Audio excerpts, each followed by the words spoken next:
চলে যাই যে আমাদের সাথে গেস্ট রয়েছেন তার সাথে একটু পরিচিত হয়ে যাই আমরা। কি নাম আপনার? জি, আমি নাফি। নাফিস, ওকে। আপনার যে ঘটনাটা আছে সেই ঘটনা কি ঢাকার নাকি অন্য কোথাও ছিল? ঢাকার। আচ্ছা, কি হয়েছিল বলুন। আমি তখন ক্লাস 6-এ পড়ি। হুম মানে তখন অত প্যারানোর বিষয় নিয়ে অত ঘাটাঘাটি করতাম না বা ওগুলা নিয়ে এত চিন্তা ভাবনা করতাম না। তো মাঝখানে আমি হঠাৎ খুব অসুস্থ হয়ে যাই। হুম তো অসুস্থ যখন হই, তো যতবারই অসুস্থ হই স্পেসিফিক একটা রুমেই হতাম। আচ্ছা। একটা রুমে অসুস্থ হতাম এবং রুমের উপরে ক্যাবিনেট থাকে, ওই জায়গাতে একটা ফেস দেখতাম, কিন্তু ফেসটা সে ঠিক বোঝাতে পারবো না কিরকম। ওকে। ডিবি ওয়ার্কশপের মতো একটা শিং আছে এমন। তো যাই হোক, 3বার অসুস্থ হওয়ার পরে যখন 4বার অসুস্থ হলাম, তখন সিরিয়াস খুব অবস্থা। আমার পাশের বাসার বা যত আশেপাশে আঙ্কেল আছে সবাই আসলো এবং সবাই মানে হাল ছেড়ে দিয়েছিল যে আমি হয়তো আর বাঁচবো না, এখানেই শেষ। তো ওখান থেকে আমাকে একটা প্রাইভেট ক্লিনিকে অ্যাডমিট করা হয়। হুম ওখানে আমাকে অনেক ট্রিটমেন্ট দেওয়া হয়, কিন্তু তারা কিছু করতে পারছিল না। এমনকি আমাকে একটা ইনজেকশন দিয়েছিল, ইনজেকশনটা খুব রিয়েকশন করেছে, দাগটা এখনো আছে। এখন 3 বছর বা 4 বছর এখন চলছে, এখনো দাগটা আছে। তো ওইখানে ছিলাম, রাত্রে আমাকে 3টা ঘুম ইনজেকশন পুশ করা হয়, বাট আমার ঘুম আসছিল না এবং পিঠে কেমন জানি মানে কাটা কমড়াতে খুঁচালে যেমন। এইটার জন্য আমি বলছিলাম যে এই যে আমাদেরকে সুমন ভাবে মাঝখানে একটা ছবি দেখেছিলেন, কাটা কম্পাস দিয়ে সানলে বা এরকম করলে যেরকম হয়, ঠিক সেই জিনিসটা হতো ওর পিঠে। একটু ফুসুই টাইপের সাইজটা ছিল, ওইরকম উঠেছিল। তো এটা ফজর আজান দেওয়ার সাথে সাথে কমে যায়। এই যে এটা হচ্ছে মানে দ্যাটস ওয়াই আমি বললাম যে মানে জিনিসটা আমার কাছে না বেশ পরিচিত লেগেছে, কারণ আমরা চোখে দেখেছি জিনিসটা একদম। হ্যাঁ, অ্যাবসলিউটলি। সেটাই। তারপরে কি হলো? তো ওইখানে আমার ঘুম ইঞ্জেকশন 3টা দেওয়া হয়, তাও ঘুম হচ্ছিল না। তো ফজর আজানের পরে আমার ঘুম হলো। তো ওইখানে 3 দিন ছিলাম। 3 দিন থাকার পরে ডাক্তাররা বললো না, এখান থেকে অন্য কোনো হসপিটালে নিয়ে যান। তখন আমাকে আরেকটা প্রাইভেট ক্লিনিকের নাম করা দিয়েছে, মানে আমি তো বলতে চাচ্ছি না। তো ওইখানে অ্যাডমিট করা হয়। হুম। ওইখানে আমি অলমোস্ট 13 দিন ছিলাম, আচ্ছা। কিন্তু আমার কোনোই কাজে লাগছিল না। তো 3rd ডেতে, সরি 7 ডেতে আমি হঠাৎ করে ঘুম থেকে লাফ দিয়ে উঠি। লাফ দিয়ে উঠে আমি চিৎকার করে বলতে থাকি যে নানা দাদা ওদেরকে চলে যেতে বলে আমি যাব না, আমি যাব না। কিন্তু এখানে ইন্টারেস্টিং ব্যাপার যে আমার নানার ফিসটা মনে আছে, তো দাদার ফিসটা মনে নাই। ইনফ্যাক্ট আমার মাও আমার দাদাকে দেখে নাই, আমার বাবারও মনে নেই দাদার ফেস। আমার বড় ফুফুর খালি মনে আছে। আজকে বড় ফুফুকে যখন বিবরণটা দিলাম ফেসে বা অনেক বিবরণ দিলাম, তখন বললো হ্যাঁ তোমার দাদা এমন ছিল। তো যাই হোক, ওই দিন ওভাবেই কাটে, ঘুমাই। তো সকালে এক কুমিল্লা হুজুরকে বলা হয় ঘটনাটা। তো সে বলে হ্যাঁ ওর একটা পরীর আছর আছে, ওকে পোস্ট করে এরকম। তো ওইখানে 13 দিন থাকার পরে ডাক্তাররা কোনো কিছু করতে পারলো না। তারপর আমাকে রিলিজ দেওয়া হলো, আমি চলে আসলাম। এর মধ্যে একটা কাহিনী হচ্ছে যে কিছুদিন পরে মানে আমার ভাইয়া আর আমার কাজিন খেলা দেখছিল। তো ওইখানে টিএনটিতে হঠাৎ করে ফোন আসে যে তোরা কি জিন পরি বিশ্বাস করিস? তো আমার ভাইয়া বললেন না, বিশ্বাস করি না। আচ্ছা, তো ভাইয়া ফোনটা রেখে দেয়, মনে করেছিল যে কেউ দুষ্টামি করছে। হুম ফোন রেখে দেওয়ার পরে টিএনটি লাইনটা খুলে ফেলার পরেও 3বার ফোন আসছিল এখানে। লাইনটা খুলে ফেলার পরেও 3বার রিং আসছিল। তো ওইটা আমাদেরকে জানানো হয়নি, হসপিটালে জানানো হয়নি। তো আমি সকালে ঘুম থেকে উঠে বলতেছি যে আম্মু, ভাইয়াদের যে কালকে ফোনটা আসছিল ভয় পেতে না করো। তো আম্মু বলতেছি কি ফোন আসলো, তুই কি বলতেছিস আবল তাবল। তখন বাসায় ফোন দেওয়া হলো, তখন ভাইয়াকে বলার পরে ভাইয়া বলছে হ্যাঁ এরকম ফোন আসছিল, তো এই ঘটনা। তখন আমরা একটু ভয় পাইলো যে ঘটনাটা কি। তো আমাকে হসপিটাল থেকে রিলিজ দিল, আমি বাসায় এসে পড়লাম। যেহেতু তখন রমজান মাস ছিল, তো আমি আম্মুকে বললাম আম্মু আমি দেশি ঈদ করব। তো ওই হিসেবে মাইক্রো একটা ভাড়া করা হলো। আমি যাব যেদিন, ওই দিন সকালে ঘুম থেকে উঠে বলতেছে আম্মু আজকে তো আমাদের যাওয়া হবে না, একটা দূষণ বাতাস আসবে, যাওয়া হবে না। তো আম্মু বলতেছে তুই এগুলো কি বলতেছিস আবল তাবল, মানে যাওয়া হবে না কেন, যাওয়া হবে না কি হয়েছে? আমি বলছিলাম যাই না, যাওয়া হবে না। তো যখন যাব তার আধা ঘন্টা আগে আমার বাবা আম্মুকে ফোন দিয়ে বলতেছে যে আজকে যেতে পারবে না, আমার খুব ক্লোজ রিলেটিভকে পুলিশ অ্যারেস্ট করছে, তো তোমরা যেতে পারবে না। তো আম্মু তখন খুব ঘাবড়ায় যে ঘটনাটা কি হচ্ছে এখানে। তো এভাবে চলতেছে চলতেছে, তো ওই দিন আর যেতে পারলাম না। তারপরের দিন আমরা গ্রামে গেলাম, বাবা একা বাসা ছিল, আমরা আর সবাই গেলাম, 3 ভাই মা। তো গেলাম ওইখানে। তো এখন আম্মু বলতেছে ডাক্তাররা যেহেতু কিছু করতে পারলো না, তো হুজুরকে ইনফর্ম করা দরকার বিষয়টা। তো তাদেরকে জানানো হলো, আমি নানুর বাড়ি গেলাম। ঈদের পর দিন। তো এখন ওইখানে এক মামার শ্বশুরবাড়ি থেকে এক হুজুরকে মানে আনা হয়েছিল, সে জিন পরি পালে সে হাজির করবে। তো লোকটাকে কেন জানি দেখে আমার মনে হচ্ছে যে লোকটা ভণ্ড। তো আমি একটু প্রমাণ করার চেষ্টা করলাম। লোকটা আসলো, লাইট টাইট অফ করলো, অন্ধকার করলো, সে একটা মানে খাঁচা নিয়ে বসলো, এখানে তসবি মানে ঘোরাচ্ছিল এবং নয়েজ করতেছিল। তো আমি বলতেছে আমি তো সব দেখতে পারতেছি, এরকম কেন হচ্ছে? তখন সে টর্চ লাইটটা জ্বালায় মুখটা কালো করে দেয়। তখন আমার একটু সন্দেহ হচ্ছে আরো বেশি। তখন মানে সে আমার মুখের দিকে 2 মিনিট তাকানোর পরে করলো কি, টর্চ লাইটটা অফ করে দিল। করার পরে আবার সে ওই সেম কাজটাই করতেছে, তসবি ঘুরাচ্ছে।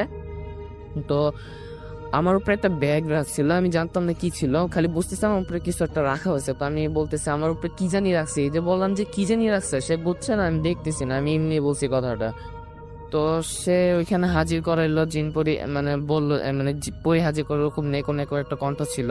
তো আমার গায়ে হাত দিছে একবার, মানে হাতটা ছিল খুব কোমল, কিন্তু আমার সন্দেহ হইতেছে তাও। তো ওইবার ঢাকায় ব্যাক করছে, ব্যাক করার পর সে আবার বলছে যে 13 দিন পর আবার যাইতে। তো আমরা গেলাম, যাওয়ার পরে সে আবার জিন পরি হাজির করাচ্ছে।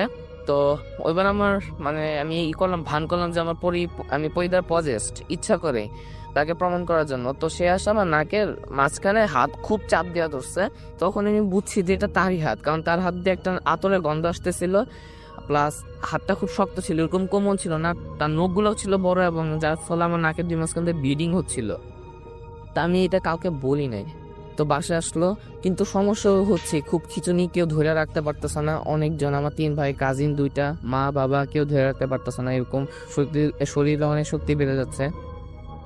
তো তখন কুমিল্লার এক হুজুরের কাছে কন্ট্যাক্ট করা হলো।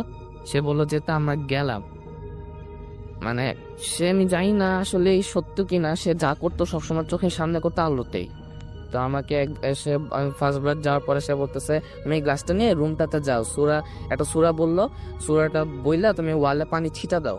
তো আমি গেট আমার ভিতর দিয়ে লাগানো, তো আমি মানে ভুল প্রমাণ করার জন্য গ্লাসটা সূরা না পেলে লাগাইতেছি, যেহেতু পানিটা সে দিছে, কোনো কেমিক্যাল রাখলে কিছু একটা হবে, কিছুই হচ্ছে না। 5 মিনিট পরে সে আমাকে ধমক দিল গেটের বাইরে থেকে, এই ছেলে কি এত প্রমাণ করতে চাচ্ছ, তুমি যেটা করতে বলছো ওইটাই করো। তো আমি পরে সে যে সোয়াটা বললো ওটা পরে ওয়ালে পানি ছিটা দিচ্ছিলাম। তো দেখি এখানে গ্লাস অনেক ময়লা ময়লা হচ্ছে আস্তে আস্তে, এবং গাছের গুড়ির মতো ছোট ছোট ডালা আসতেছে পানির মধ্যে। তো আমি এটা নিয়ে তাকে দিলাম, সে আর কিছুই বললো না। তারপরে সে আমার সাথে বসেছিল একা, নিয়ে আসে। তো আমি হঠাৎ করে প্রশ্ন করলাম যে আমি আপনাকে কেন বিশ্বাস করব? তখন সে অনেক কথা বললো যেগুলো আমি বলতে চাচ্ছি না অনিয়া, মানে সেগুলো আসলে বিশ্বাস করার মতো। তো সে বললো যে এবার চলে যাও, আমি দেখতেছি কি করা যায়। তো সে এবার চলে আসার পরে আবার সে যেতে বললো, গেলাম আবার কুমিল্লা। তো হুজুর এবার একটা বললো যে তুমি হাতটা সোজা করো। হাতটা সোজা করে সে একটা কাগজের ভিতরে একটা কালো মানে এরকম 5 আঙ্গুলের এরকম ছাপ, ওইটা সে বলটালো কাগজের ভিতরে, এবং আমার 2 হাতে মাঝখানে রেখে বললো এটা ফোল্ডিং করে রাখো। মানে ওই যে রক্ত দেবার পরে যেভাবে হাতটা জি জি, মানে তুলা দিয়ে বা কিছু দিয়ে বন্ধ করে দেয়, তো ভাবে ছিল। 2 মিনিট থাকার পর সে বললো কাগজটা দাও। কাগজটা খুলে দেখলাম যে ওই ভিতরের তাবিজটা নাই, এবং সে আমার চোখের সামনে ঢুকেছে, এবং তখন আলোই ছিল। তো আমার কাছে জিনিসটা খুব অদ্ভুত লাগলো। তো আমি এসে পড়লাম ওই দিনও। তারপরে আবার যেতে বললো, আবার যাওয়ার পরে সে এরকম বললো একটা গাছে পাতানো ছিড়ানো। আমি ছিড়ানোর পরে সেম ভাবে আবার ঢুকালো হাতে, বললো যে সকালে উঠা, মানে পকেটে দিয়ে দিল, বললো যে সকালে উঠা যে যদি দেখো পাতাটা নাই আমাকে জানাবা, আর যদি দেখো আছে তাহলে জানানোর দরকার নাই। তো সকালেও ঘুম থেকে উঠলাম, রিক্সায় উঠার পরে আমার খেয়াল ছিল না, তো যাই হোক নিলাম জিনিসটা। নেওয়ার পরে দেখলাম পাতাটা নাই। তো আমি আব্বুকে বললাম যে আব্বু, তাকে বলে পাতাটা আছে। আমি তাকে তাও ভুল প্রমাণ করার চেষ্টা করতেছি। তো সে তখন মানে আব্বুকে ধমক দিয়ে বলে আপনার ছেলে কি পাইছে এত, আপনি পাতাটা তো নাই, সরি আছে। তো যাই হোক এরকম করার পরে আমার সত্যি তাকে ট্রাস্ট হলো। এবং পরে তো সুস্থ হয়েছিলেন আপনি তার মাধ্যমে। ওভাবে ওরকম যে প্রবলেম গুলো হয় সেগুলো একটু বলবেন যে এখন আবার প্রবলেম যেটা হয় যে ঠিক মতো পড়তে পারি না, করতে পারেন। আচ্ছা ওইটা একটু বলুন, আপনি খুব ইন্টারেস্টিং করে বলছিলেন তখন আমাকে যখন শোনাচ্ছিলেন যে ওই যে জিনিসটা আপনি দেখতে পান সামনে, এবং সে আপনাকে অনেক কিছু ইনফরমেশন দেয়, তাই না? তো কিরকম দেখতে পান আর কি টাইপের ইনফরমেশন দেয়? ফ্লোর থেকে সিলিং পর্যন্ত সে লাগানো, সাদা পাঞ্জাবি পরা, ফেস টেস কিছু বোঝা যাচ্ছে না, হাত পা অনেক লম্বা লম্বা, তো সে আমাকে বলে যে আমি তোমার হেল্প করতে আসছি। তো আমি এটা কুমিল্লা হুজুরকে বলি, সে বলে যে তোমার রাশি এমন একটা রাশি, এটা সবার হয় না, এটা ব্যতিক্রম একটা রাশি, এই জন্যই তোমাকে হেল্প করতে আসে। এইটুকুই। এইটুকুই। হ্যাঁ, কিন্তু মানে যে কুমিল্লার হুজুর যে দেখলেন যে মানে আসলেই তিনি পারেন অনেক কিছু, তার সাথে দেখা করার পরে বা তার কথা শোনার পরে তারপর ঠিক হয়ে গেছে তো? না এখনো মানে আগের থেকে অনেক ভালো, বাট পুরাপুরি এখনো সুস্থ না, এখনো প্রবলেম কিছু হয়। এখনো প্রবলেম কিছু হয়? ওকে। না ইনফরমেশন ব্যাপারটা বুঝি নাই। মানে ওই যে আমাকে ওই যে বাসায় যে ফোন আসে, সেই বলছিল তোমাদের বাসায় মানে একটা ফোন আসছে, এটা ভয় পাইতে না করে এটা খুবই আমি লেগে গেছে। ও আচ্ছা, ওগুলো ওখান থেকে শোনা যায়। তারপরে আবার ও যেটা শোনে সেটা যখন পরে বাসার মানুষকে বলে, বাসার মানুষ প্রথমে বিশ্বাস করে না, পরে দেখে যে না ওটাই ঘটছে। মানে যেটা ও বলে তাহলে ও যদি তোমাকে হেল্পই করতে আসে, তাহলে তোমার শরীর খারাপ হয় তুমি। সেটাই। সেটা আমি বলছি, সে আমাকে অনেক আমল দেয়, আমি ওগুলো ঠিক মতো আসলে করতাম না সত্যি। যেটা কি বলতো এত পড়ছি পড়তে 4 বার। আরে আর যা ওই না ওই যে মানুষটা আমার কাছে আসতো, ওই অদৃশ্য একটা, তো উনি বলতো, আমি তো অনেকেই প্রশ্ন করছে, আমার বাবা মা বলছে যে এত হেল্প করতে আসলে তোমাকে সুস্থ করতে পারে না কেন, এই প্রশ্নটা আমার বাবা মাও করে।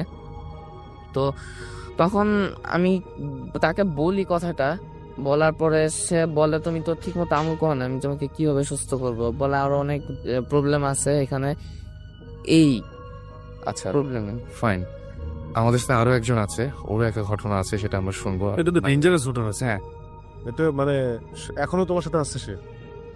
জি, এখন মানে এভরি নাইট? মানে আমি যখন ওকে দেখছিলাম আমি তাকিয়ে আছি, কি বল? তোমার মধ্যেই থাকে নাকি সব মানে? না ঘুমের মধ্যে না, আমি চোখ খোলা অবস্থায় তাকে দেখতে তাকে পাই। তুমি কোথায় দেখো? তোমার রুমের মধ্যে থাকো? জি। জায়গা থাকবে? এবং মানে রুমেই দেখি, ওই স্পেসিফিক রুমটাতেই দেখি, এবং আমার ডান পাশে দাঁড়ায় থাকে। আচ্ছা, ওটা কি সারাদিনে যে কোনো সময় না একটা পার্টিকুলার টাইম? না ওইটা 3টা থেকে 3:30টার মধ্যে। হ্যাঁ, জি। এবং তখন মানে আসলে আমার কি জন্য জানি ঘুম ভাঙে, আমি জানি না কি জন্য ঘুম ভাঙে। সো ওইটা তুমি জিজ্ঞেস করছো যে এই সময় সারা কেন আপনাকে দেখি না? না ওটা জিনিস হয়নি। আচ্ছা, এরপরে কিছু জিজ্ঞেস করা যায় এরকম যদি কিছু হয় যে মানে হসপিটালে, হ্যাঁ ওই আমি যখন বলছিলাম না দাদা আমি যাব না, তখনও সে ছিল, সে বাধা দিতে চেষ্টা করতেছিল। এটার মানে কি? মানে তোমাকে নিয়ে যাওয়ার চেষ্টা করতেছিল? জি, আমি বলছিলাম যে আমি যাব না। মানে ওই ওই জিনটা নিয়ে যাওয়ার চেষ্টা করতেছিল জি নাকি তোমার নানা দাদা নিয়ে যাওয়ার চেষ্টা করতেছিল? না, আমাকে কিছু দিন করে আসে, তারা নিয়ে যাওয়ার চেষ্টা করতেছিল, বাট নানা দাদা আসছিল মানে সেই রূপ নিয়ে, আমি তাদেরকে বলতেছিলাম নানা দাদা আমি যাব না। এবং সে বাধা দিচ্ছিল ওই বাঁচানোর চেষ্টা? জি। আচ্ছা আচ্ছা। ওকে, তার মানে ভালো আছে। আমরা তো হ্যাঁ, খুবই ইন্টারেস্টিং জিনিসটা এবং অদ্ভুত ব্যাপার। আচ্ছা আপনারটা একটু শুনে ফেলি।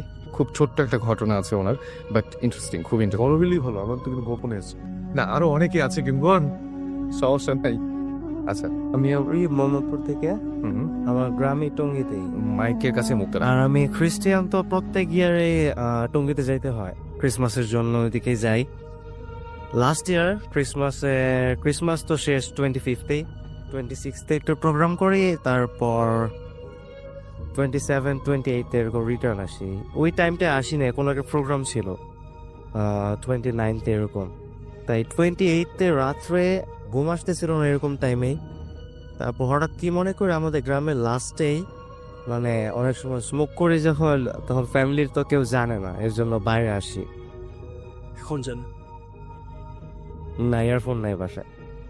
আচ্ছা তারপর এইভাবেই মানে আমি যাইতেছি, যাওয়ার সময় যেমন আমার নিজের চিন্তা আছে যে আমার 2টা ভাই আছে, রিচার্ড আর একটা রিকি, মানে দুইজনকে আমি ডাক দিছি এবং সাথে নিয়ে গেছি আমি আমাদের বাড়ি লাস্টেই ওই জায়গায় গেলাম। তারপর আমি সিগারেট ধরালাম ওখানে। তারপর কি মনে হলো যে দুইজন যেমন একটু দূরে যেতেছে এরকম লাগলো আমার।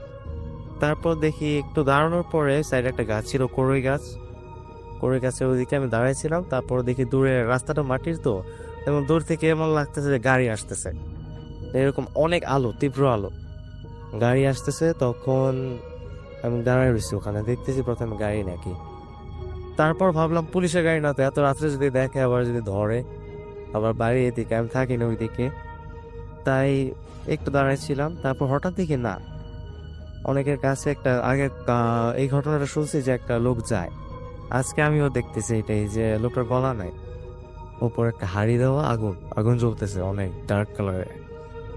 তারপর ওটা সামনে আসতেছে আস্তে আস্তে, এখন আসার পর আমিও আস্তে আস্তে ঝোপের সাইডে যাইতেছি। ঝোপে যখন ঝোপের কাছে গেলাম তখন যেমন ওইটাও আস্তে আস্তে সামনে এসে আমার সামনে এসে থামলো। তারপর আমাকে বললো যেমন, তুই কি চাস? আমি তখন কি বলবো তাকে? তার কিছুই আনসার নাই। আমি কতক্ষণ দাঁড়াইলাম, তারপর আবারও জিজ্ঞেস করলো, তুই কি চাস? এখন আমি ওইটা সামনে দিয়ে দৌড় দিছি এবং যাওয়ার সময় খেয়াল করলাম যে ওর পাও নাই মনে হয়, বা একটু উপরে উঁচুতে পাটা এরকম লাগতেছিল। দৌড় দিয়ে আমি জঙ্গলে গেলাম। ওখানে গিয়ে কোনো সমস্যা নাই এরকম ভাবতেছিলাম। তখন কিছুক্ষণ বসার পরে ওই অবস্থায় তখন কিভাবে দৌড় দিছি, মানে হাত পা কেটে এখনো কাটাকাটি আছে এদিকে, জঙ্গল তো। তাও বসে থাকার পর কিছুক্ষণ পরে যখন চিন্তা করলো যে না এখন চলে যাই, তখন উঠে আমি ওখানে দাঁড়ানোর পর আরেকটা সিগারেট ধরাইছি। তারপর পিছনে হঠাৎ একটা মেয়ে যেমন বলতেছে আমাকে এটা ফালাই দাও। আমি আবার মানে পিছনে তাকালাম, দেখলাম মেয়েটার চোখ জ্বলতেছে। আবারও বললো এটা ফালাই দাও। আমি আর তখনও ফালাইনি এটা। তারপর সেম টাইমে দেখলাম যে আমার ওই দুই ভাই আমার সামনে আসতেছে। ওই জঙ্গলের ভিতরে তারা কিভাবে তখন জানেও না। তারপর আমার সামনে আসার পর আমাকে তারাও বলতেছে অভি এটা ফালাই দাও। আমি তাও ফালাইনি।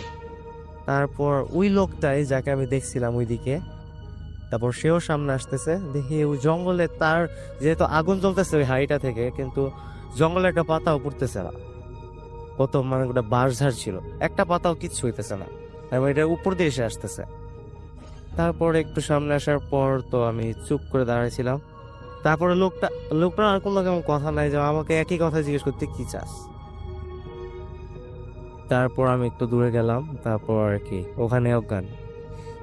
সকাল মনে হয় 7:30 থেকে 6:30টায় জ্ঞান যখন ফিরছে, আমি প্রথমেই দাঁড়ায় আমার দাদার এখানে গেলাম, রিচার্ডের এখানে গিয়ে বললাম, মানে তার এখানে যাওয়ার সাথে সাথে সে আমাকে বলছে তোমার সেল অফ কেন? বুঝি না, সেল তো অফ না। বলছে হ্যাঁ তোমার সেল অফ, তোমাকে অনেক ট্রাই করছি রাত্রে। আমি বলছি না, আমি সেল বের করছি, সেল তখন অন, আমার সেল অন। কিন্তু তারা নাকি ট্রাই করছে অনেক, রাত্রে নাকি খোঁজাখুঁজি করছে কিন্তু পায় নাই কেউ। তারপরে ওখান থেকে আমি মানে তারপর আমার কাটাকাটি একটু ঠিক করলো। তারপর সে বলছে যে ওইদিকে তুমি যেদিকে, মানে আমি তাকে ঘটনাটা বলার পর সে বলতেছে না, যেদিকে গেছো জায়গাটা ভালো না, ওখানে কেউই যায় না সহজে। একটা বেল গাছ আছে তো ওইদিকে কিরকম কাহিনী আছে, ওখানে কেউই যায় না। এটা অনেকেই দেখছে আমাদের এদিকে, মানে মাঠে যে লোকটা যায় ওটা ওকে অনেকেই দেখছে। আর এমন আমাদের এলাকায় এরকম অনেকে বলে যে এটা কি বলে যে অনেকে রাত্রে বেশি ঘোরাঘুরি করতে না বলে। এটা কোন জায়গায় কথা বলছেন? গ্রামটার নাম বলা যাবে তো? পাহাড় ভাই, আচ্ছা, এই তো উত্তরের কাছে। উত্তরের কাছে। ওকে। আর আগে জেনে বলে গেল যে এখান দিয়ে রাস্তাটা, এটাও ট্রু, ওখানে 7টা রাস্তাও দেখা যায় একসাথে, একসাথে 7টা রাস্তা দেখা হ্যাঁ, যায়। কালীগঞ্জ রোডে। সেটাই। এবং মানে আমি এটা শুনছিলাম একটু আগে, যে আমি বললাম না যেটা, যে ট্রাক ড্রাইভার বা যারা বাস যারা রেগুলার চালান তারা অনেক সময় এরকম হয় যে অনেক সময় অ্যাক্সিডেন্টের কারণও হয়ে যায় এই সমস্ত ব্যাপার। আমরা এটি থেকে আসি, হ্যাঁ, মাঝখানে একটা ঘটনা শুনে আসি, খুব ছোট্ট, যেহেতু একদম হাতে সময় নেই। আপনি একটা ইনস্টিটিউশনে পড়াশোনা করতেন, সেটা ক্যাডেট কলেজ ছিল, তাই না? ক্যাডেট কলেজে পড়াশোনা করতেন এবং ক্যাডেট কলেজে কিছু ঘটনা আছে। যে ঘটনাটা আমি একটু বলি, যে আপনার ওইখানে যেটা হয়েছিল সেটা হচ্ছে যে আপনাদের ইয়ারের কোনো একটা ইয়ারের একজন, এটা পিজি, এটা আমাদের ঠিক সিনিয়র, উনি 2006 বা 2007 সেই ইয়ারে একজন মারা যান। এবং মারা যাবার পরে যেটা মারা গিয়েছিলেন কি কারণে? যে মারা গিয়েছেন ওনার লোড ছিল, আর ওখানে মানে উনি সব পরমাণু লোড নিতে পারতেন না, সেটা মানে লোড, রাইট। তো এই উনি ভালো ইয়ারে ছিলেন, ইন্টার ফার্স্ট ইয়ারে ছিলেন, এবং উনি ওই পড়াশোনার লোড বা যা চাপ, তাতে আগে চাপ নিতে পারেননি, এবং এই কারণে উনি অ্যাজমার প্রবলেম ছিল, এই কারণে উনি মারা গেছে। ওকে। সো তাকে আপনারা আবার দেখেছিলেন, রাইট? জি, বলুন মানে কোন জায়গায় দেখেছেন? সে আমরা যখন আমি 2000 আমি তসলে আমি 2010-এর দিকে 9-10-এর দিকে ওখানে পড়তে যাই। তো আমাদের ওখানে আমরা একদম লাস্টেরটা বলবেন যেখানে আপনার মানে ওনাকে দেখলেন। ওই বাঙালি 15 জন ছিলাম, তো ছুটির সময় বাকি কান্ট্রির ছেলেরা চলে যেত আর আমরা শুধু বাঙালিরা থাকতাম। তো আমরা যেহেতু জুনিয়র এন্ট্রি ছিলাম, তো ওখানে এটা কোন দেশের ঘটনা বলছেন আপনি? যে ওটা পাকিস্তানি পাকিস্তানের ঘটনা। ওকে, ফাইন। জি। তো ওখানে আমরা ক্যাট কলেজে তো অনেক কাজ টাজ করতে হয়, তো ওখান দিয়ে সব কাজটা শেষ করে আমরা হ্যাঁ তখন ছিল সন্ধ্যা, তো সন্ধ্যার দিকে আমরা ঘুমিয়ে যাই। তো কাজ শেষ করে তখন যখন আমরা জেগে উঠি তখন ছিল ডিনার টাইম। তো আমাদেরকে ভাইরা, যেহেতু আমরা জুনিয়র আন্টি ছিলাম, তো আমাদেরকে কয়েকবার ডেকেই তারা চলে যায় ডিনার করতে। এবং এই মাঝখান দিয়ে আমরা ঘুম থেকে জেগে উঠি, জেগে উঠে কিছুক্ষণ পর দেখতে পাই যে আমাদের যে রুমটা, স্পেসিফিক রুমে ছিলাম, তো ওখানে একজন আমাদের ওয়ার্কআউট পরে যেই ড্রেসটা পরে লিভ আউট করে, তো সেই ড্রেস পরে একজন, সেই দিনটা ছিল হচ্ছে ক্যারেটে বের হয়ে যাওয়া দিয়ে, তো সেই ড্রেস পরে একজন দেখি যে আমাদের ড্রমে আসে। তো এসে না আমাদেরকে বিভিন্ন কথা বলে এবং ওনার নাম টাম এক্সেট্রা বলে। তো কিন্তু উনি কোন এন্ট্রি ছিল বা কেমনে এসেছে এটা আমরা ঠিকমতো জানতে পারি না। তো উনি এসে আমাদেরকে এই ক্যাট কলেজের সম্বন্ধে বিভিন্ন কাহিনী এবং আমাদের থাকার এবং সেটেলমেন্ট ভালোভাবে থাকার এসব কাহিনী বলতে থাকে। তো আমরাও শুনি এবং ওনার সাথে কিছুক্ষণ ভালোভাবে কথা হয়। এবং তিনি একটি কথাই বারবার উল্লেখ করছিলেন যে শাস্তি এবং সেখানে লোড কথা এবং জুনিয়রদের সাথে ভালো ব্যবহার করার কথা এবং কাউকে লোড দেওয়া যাবে না বেশি। লোড দেওয়া যাবে না এবং হ্যাম্পার না করার কথা।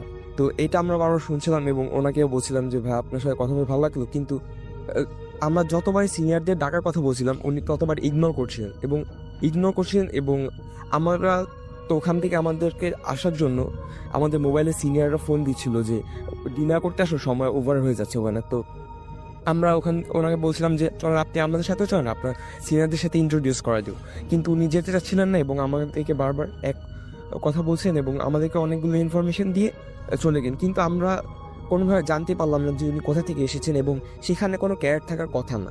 তো আমরা এরকম ব্যাপারটা ইগনোর করে আমরা উপরে চলে যাই ডিনার করার জন্য এবং সিনিয়রদেরকে গিয়ে বলি যে এরকম একটা ভাইয়ের সাথে দেখা হয়েছে, তিনি এরকম বলছেন এবং এরকম ড্রেসও পরা ছিলেন। তো তখন তিনি বললেন যে এখান থেকে কেউ থাকার কথা না, কারণ ওনার সিনিয়র মোস্ট এবং ওনাদের কাছে সব ইনফরমেশন থাকে। তো এবং বুক আউটে সবার সাইন দেওয়া আছে। কিন্তু তারপর সবশেষে বললাম যে তার শেপও দিলাম এবং বাকি আমরা যেহেতু চিনি না এবং জুনিয়র মোস্টার ক্যারেটদেরকে বেশিরভাগই চিনে থাকে, কিন্তু আমরা চিনি না এবং ওনার শেপ দিলাম। তখন আমাদের ভিতরে একজন সিনিয়র মোস্ট ভাই ছিলেন, উনি অ্যাপয়েন্টমেন্ট হোল্ডার ছিলেন। তো উনি গিয়ে ওনার ডর্মের থেকে কিন্তু ওনার হাউসের ড্রম বন্ধ ছিল, উনি ওখান থেকে গ্লাস ভেঙে ওনার ড্রমের থেকে এক ম্যাগাজিন আছে যেটা প্রতি ক্যাডেটরা পায়, আমরা তখনও পাইনি। তো ওখানে ওই ভাইয়ের পিকচার ভিউ দেওয়া ছিল এবং তার নামে অনেকগুলো আর্টিকেল লেখা ছিল, মেজ রেস পিস ইন সোল, এরকম অনেকগুলো লেখা ছিল। তো উনি তখন ওটাই আমাদেরকে এনে দেখে বললেন যে এটাই নাকি। তখন আমি আর আমার যে এন্ট্রিমেট ছিল আমরা বললাম যে হ্যাঁ এটাই, এবং ওখানে ওনার অ্যাওয়ার্ড যখন নিচ্ছিল তখন একটা ড্রেসও পাওয়া ছিল, ওইটাই উনি পরে এসেছিলেন, যেটা আমাদের ওয়াকিং আউট নামে পরিচিত। তো বললাম যে এটাই, কিন্তু উনি বলেন যে উনি তো এর 2 বছর আগে প্রায় মারা গিয়েছেন, এটি কিন্তু হতে পারে না, এরকম ওনার এরকম প্রবলেম ছিল এই কারণে। আমি বলি এখানে তো দেখা তো হলোই, জাস্ট লাস্টে এই জিনিসটাই বলার জন্যই আর কি ঘটনাটা শুনলাম। সেটা হচ্ছে যে উনি যেভাবে মারা গিয়েছিলেন সেভাবে যেন ওভারলোড না দেওয়া হয় এবং কেউ কাউকে যেন অতিরিক্ত চাপ না দেওয়া হয় এবং সবাই যেন সবার সাথে ভালো ব্যবহার করে, এটাই উনি বলতে এসেছিলেন এবং আপনাদেরকে বলে গেছেন। এটা আমাদের হাতে সময় খুবই কম, আমরা পরবর্তী জনের কাছে চলে যাব। আপনার নামটা একটু বলবেন, তার আগে আমি ছট করে একটু বলে দিই যারা আমাদেরকে SMS করছেন, এবং আমাদেরকে SMS করছেন ঘোস্ট রেইডার, SMS করছেন ফেরত বদ। ওকে ভালো আছি। SMS করেছেন যে ফেরত বদ, তারপর লিখে গাছ থেকে SMS করছেন তিনি। হ্যাঁ, এবং তারপরে লিখেছেন যে এটা পড়ো নয়তো ... আচ্ছা, তারা ভালো বুঝতে তারপরে স্লিপি হলো SMS করেছেন আমাদেরকে। এছাড়া SMS করেছেন আমাদেরকে চিপাভূত, এই আমাদেরকে SMS করেছেন জিব্রাইল। আচ্ছা, আমাদেরকে SMS করেছেন আগলি হার্ট। আচ্ছা, আমাদেরকে SMS করেছেন রিকয়েল গান। বাহ, রিকয়েল গান আমাদেরকে SMS করেছেন। এছাড়াও ডিজে ভূত। এছাড়াও SMS করেছেন আমাদেরকে দেখতে পাচ্ছি গলা কাটা ভূত। আই হোপ মিউজিশিয়ানরা এই প্রোগ্রামটা শুনছে, এখান থেকে প্রচুর ব্যান্ডেনাম হয়ে যাবে। সেটাই হতে পারে, কিন্তু ব্যান্ডেনাম, হ্যাঁ সেইটাই। এবং আমাদেরকে SMS করেছেন ডাইনি নোফা। ও লাভলি। তারপরে আরেকজন লিখেছেন, এই নামটা আমারও বেশ ভালো লাগে, হিজিবিজি ভূত। হিজিবিজি ভূত না, হিজিবিজি এবং হিজিবিজি ভূত বলছেন যে আমি সব ভূত মেরে ফেলেছি। হ্যাঁ, আচ্ছা, ওকে। আচ্ছা, আমাদেরকে SMS করেছেন এছাড়া হরিবল নাইটমেয়ার। আমাদেরকে SMS করেছেন আদমখোর। SMS করেছেন আমাদেরকে। এছাড়া আমাদেরকে SMS করছে মাথা কাটা গলা কাটা, মাথা কাটা, তারপর নেক্সটটা ওকে মাথা কাটা। তো আমার মনে হয় যে আমরা আবারও একটু আচ্ছা এছাড়াও আমাদের দেখতে পাচ্ছি যে আচ্ছা আমাদেরকে SMS করে আমাদের সাথে মানে আসলে অনেকেই না ভালোই রানী অফ দ্য পেতনি, হ্যাঁ তারপরে আমাদেরকে SMS করেছেন। এছাড়াও আচ্ছা শাকচুন্নি শুনে বের হয়েছে, হ্যাঁ শাকচুন্নি বের হয়েছে এবং আসিয়া SMS করে লিখেছে যে I would like to super natural শাকচুন্নি প্লিজ ওয়াচ সানজিটা নাম আমাকে ন্যাচারাল গিফটটা আমাকে দাও। ওকে সুপার ন্যাচারাল শাকচুন্নি। আচ্ছা ভূত এফএম তিনি বলেছেন যে আমি রেগে যাচ্ছি, ভূত এফএম নাম আর কি, আমি রেগে যাচ্ছি, আজ কাউকে বাসায় যেতে দিব না। আচ্ছা জিনের বাচ্চা SMS করেছেন এবং তিনি বলছেন জিনের মিটিং ভাই আপনারা যা করছেন তাতে আমরা তো আর পৃথিবীতে থাকতে পারলাম না। জিনের মিটিংয়ে এই ব্যাপার নিয়ে আলোচনা চলতেছে আর কি। ওকে সো আমরা আবারও যেহেতু একটু হাসি ঠাট্টা হলো আবার একটু ঘরমায় চলে যাই। আর আমাদের সাথে আছেন যিনি, আপনার নামটা বলবেন। আমার নাম সাইফ, আমি ইস্টার্ন ইউনিভার্সিটিতে পড়ছি। ওকে আমার ঘটনাটা হচ্ছে 2009 জানুয়ারির দিকে, তখন খুব শীত ইউনিভার্সিটিতে, মানে স্প্রিং যে সেমিস্টারটা ফল সেমিস্টার, স্প্রিং সেমিস্টারটা শুরুর আগে যে ভ্যাকেশন, ওই ভ্যাকেশনে আমি গ্রামের বাড়ি গেছিলাম। আর আমার বাবা মা বছরে 6 মাসই হচ্ছে গ্রামের বাড়িতে থাকে। তো ওই অকেশনে আমি গ্রামের বাড়ি ঘুরতে গিয়েছিলাম। তো আনফর্চুনেটলি কোনো একটা কারণে পৌঁছাতে দেরি হয়, রাত হয়। তো আমাদের মানে মেইন গ্রামের বাড়ি পৌঁছাতে হলে নদী পার হয়ে তারপর হচ্ছে আমাদের গ্রামে প্রায় 5 মিনিট রাস্তায় যেতে হয়। আর 8টার পরে সবাই ঘুমিয়ে যায়, দোকানপাট বন্ধ হয়ে যায়, তো কোনো রিক্সা পাওয়া যায় না, হেঁটে যেতে হয়। তো পৌঁছাতে অলরেডি 9টা বেজে গেছে। তো আমি বাস থেকে নেমে চিন্তা করলাম কী করবো, আমার ফুপুর বাড়ি এখান থেকে একটু কাছে ছিল, রিক্সা ভাড়া হচ্ছে 10 টাকা বা এরকম। তো ওইখান থেকে আমি আমার ফুপুর বাড়ি যাই। 9টা বাজে, যেহেতু সবাই ঘুমিয়ে গিয়েছিল। তো খাবার দাবার নেওয়ার পরে আমার ফুফাতো ভাই যে ছিল জাকির ভাইয়া, উনি আমাকে একটা টর্চ লাইট দিল যে আমাদের এখানে তো অনেক লোডশেডিং হয় গ্রাম দেশে। লোডশেডিং হওয়ার কারণে উনি আমাকে লাইটে দিয়ে বলে তুমি শুয়ে পড়ো, আর রাত্রে যদি কোনো বাথরুমে যাওয়ার প্রয়োজন পড়ে তুমি অবশ্যই আমাকে কল করবা। তো ঠিক 2টা বা 2:30টার দিকে আনুমানিক হঠাৎ আমার ঘুম ভেঙে গেল। দেখলাম যে আমার ভাইয়া শীতের ভিতরে খালি গায়ে দরজা খুলে উঠানের দিকে চলে গেল। আর উঠানের ঠিক মানে ডান পাশে হচ্ছে গোসলখানা, পাশে চাপকল একটা আর কি। তো আমি যখন দেখলাম যে ভাইয়া উঠলো, ভাইয়া স্মোকিং করতো, আমারও এরকম মানে মাঝে মাঝে করার অভ্যাস আছে। আচ্ছা তো যে কারণে আমিও চিন্তা করলাম যে ভাই যদি স্মোকিং করে জীবন ভাই আস্তে করে বলছে মিথ্যা কথা, মিথ্যা নাকি? না, আমি মিথ্যা না মানে মাঝে মাঝে মাঝে মাঝে ওকে শোনা সব সময় না। তো সুইট পরপর মাঝে মাঝে তো স্টোরি নষ্ট না। তো যখন মানে ভাইয়া বের হলো, রাতে গোসল করার শব্দ আসছিল, কল চাপার শব্দ, গোসল করার শব্দ আসছিল। তো হঠাৎ করে আমি যখন পানি খেলাম, টর্চ লাইটটা নিয়ে চিন্তা করলাম যে ভাই যদি গোসল করে বের হয় তো আমি ভাইয়ের সাথে স্মোকিং করবো বা এই ধরনের কথাবার্তা। কটা বাজে? তখন আনুমানিক 2:30 বাজে রাত। হ্যাঁ রাত, আর শীতের রাত, কুয়াশা পড়েছে অনেক। তো গোসল করার অনেকক্ষণ পরে দেখলাম বাথরুমে কোনো শব্দ নেই, কোনো সাউন্ড নেই। হঠাৎ করে আমি টর্চ লাইটটা জানলাম যে ভাইয়া গোসল করলে তো হয়তো বাথরুম দিয়ে বের হবে, কিন্তু বাথরুম দিয়ে বের হচ্ছে না। তারপর অনেকক্ষণ পরে দেখলাম যে বাথরুমের দরজা খোলা, এবং মানে সবচেয়ে ইন্টারেস্টিং একটা ব্যাপার হচ্ছে এটাই যে বাথরুমটা শুকনা ছিল। কোনো মানুষ যে যদি 5-6 ঘন্টা বাথরুমে না যায়, পুরো বাথরুম শুকনা থাকে, এবং শুকনাই ছিল, কোনো ইয়েই ছিল না। হঠাৎ করে আমি যখন ওইখান থেকে মানে একটু ভয় লাগার ব্যাপার, কারণ এইসব ধরনের মানে জিনিসটা কখনো লাইফে ফেস করিনি, একদম প্রথম ছিল ব্যাপারটা। তো যখন ঘুরলাম একটু পিছনে দেখলাম যে আমাদের যে বাড়িটা হচ্ছে 1 বিঘা জায়গার উপর একটা বাড়ি, সামনে হচ্ছে অনেক গাছপালা, মাঝখানে বাড়ির পিছনে একটা পুকুর। তো উঠানে একটু পশ্চিম সাইডে দেখলাম যে ভাইয়া দাঁড়া আছে, চুল ভিজা, খালি গায়ে দাঁড়া আছে শীতের ভিতরে। তো আমি বললাম ভাই আপনি কি ম্যাড হয়ে গেছেন নাকি, আপনি এই খালি শীতের ভিতরে খালি গায়ে দাঁড়া আছেন? উনি কোনো কথা বলতেছে না।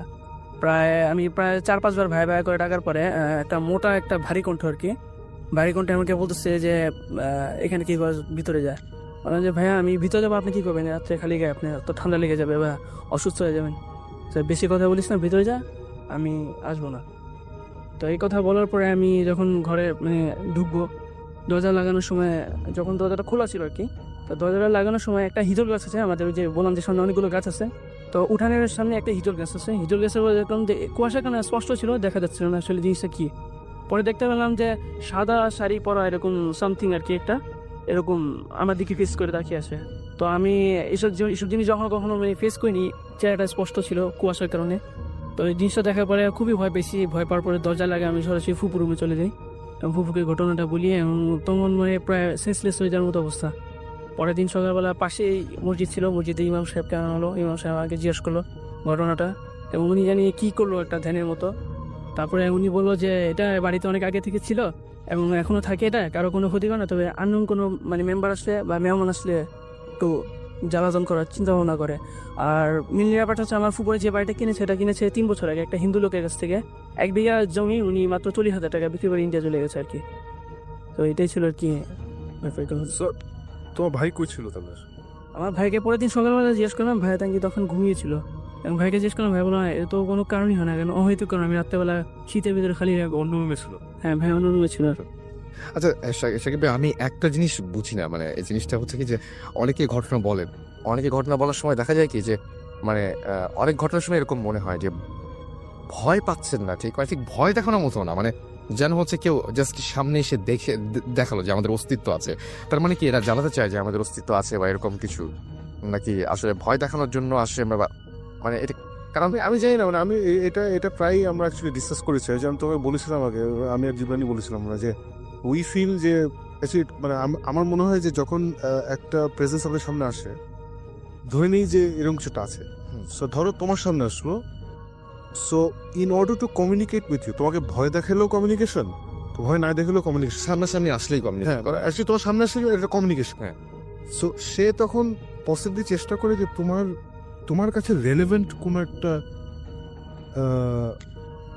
চেহারা নিয়ে তোমার সামনে আসবে, মানে তোমার সাইকোলজির সাথে একটা মিল রেখে সে একটা ধরন নিবে। আচ্ছা, এটা আমার একটা থিওরি, এটা কোনো মতেই প্রুফ করার আমার কোনো সম্ভব না। I think this is Y, for example আমরা বলি না যে অনেক সময় অনেক কিছু দেখে, ও একটা লোক দাঁড়িয়েছে, অমুক দাঁড়িয়েছে, তোমাদের আমরা হলে গিয়ে আমরা কিছুই পাই না, কিন্তু আমরা হয়তো গিয়ে পাই যে পোল্টারগাইস্ট অ্যাক্টিভিটি, যে দরজা খুলে গেলো, জানলা খুলে গেলো। এখন আমার বাসায় শুরু হচ্ছে, আই ডোন্ট নো ওয়াই, আমার বাসায় শুরু হচ্ছে। আমার খুব মজার একটা ঘটনা আছে, সেটা হচ্ছে কি যে আমার মানে প্রায় 6-7 মাস পরে আমি একটা কালকে, এবং হ্যাঁ তোমার বাসা তো অনেক দিন খুব কিছু মানে এবং খুবই মজার জিনিস, এবং ব্যাপারটা খুব সিনেম্যাটিক ব্যাপারটা। সেটা হচ্ছে যে আমার ঘরের ব্যাপারটা হচ্ছে যে এই পর্দাটা সরিয়ে দিলে দরজাটা দেখা যায়, আবার পর্দা টেনে দিলে দরজাটা দেখা যায় না। তো পর্দাটা সরিয়ে দিয়েছি, পর্দা সরিয়ে দিলে তখন আবার দেখা যায় যে এদিকে জানালাটা বন্ধ হয়ে যায়।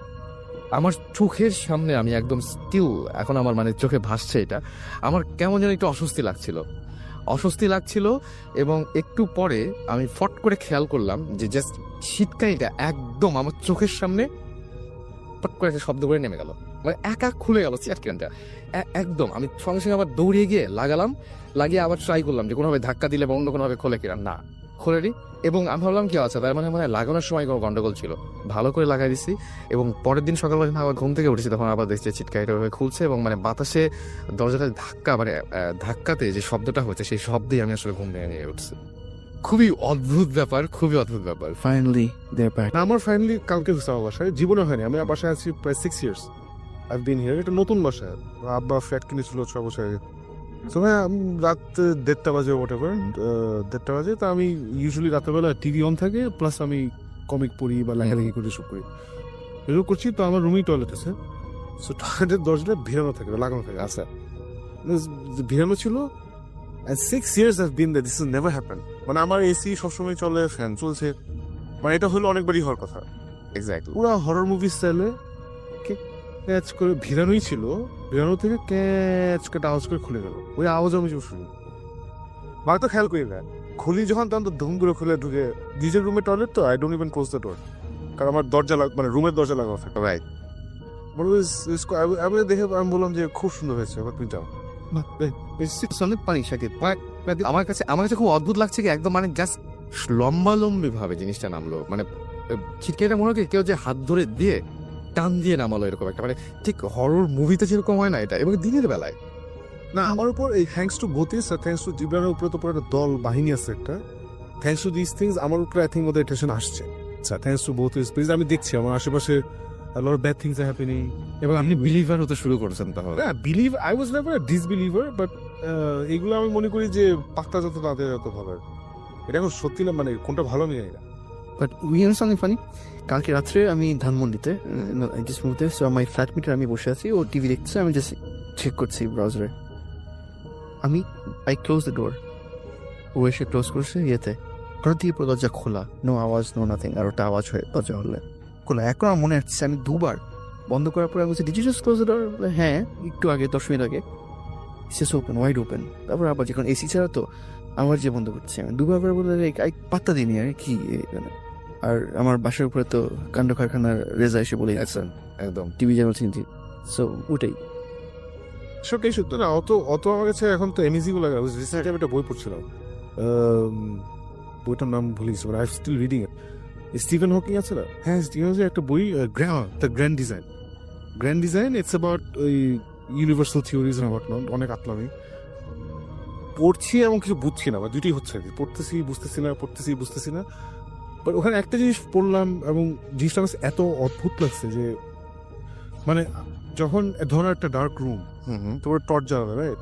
সো তুমি ধরো এই প্রান্ত থেকে ও প্রান্তে টর্চটা জ্বালাবে, মানে টর্চটা ওইদিকে তাক করে জ্বালাবে। সো টর্চের আলোটা তো কনসেন্ট্রেটেড হয়ে একটা জায়গায় বাড়ি খায়, রাইট? এমনি ছড়িয়ে যায়, বাট একটা জায়গায় কনসেন্ট্রেটেড বাড়ি খায়। সো এটার মানে কি? মানে হচ্ছে লাইট পার্টিকেলস, যেটাকে ফোটনস বলা হয়, ফোটনস গুলো তোমার টর্চ থেকে বের হয়ে ওখানে বাউন্স করলো, বাউন্স করে আবার তোমার চোখে ফেরত আসছে, রাইট?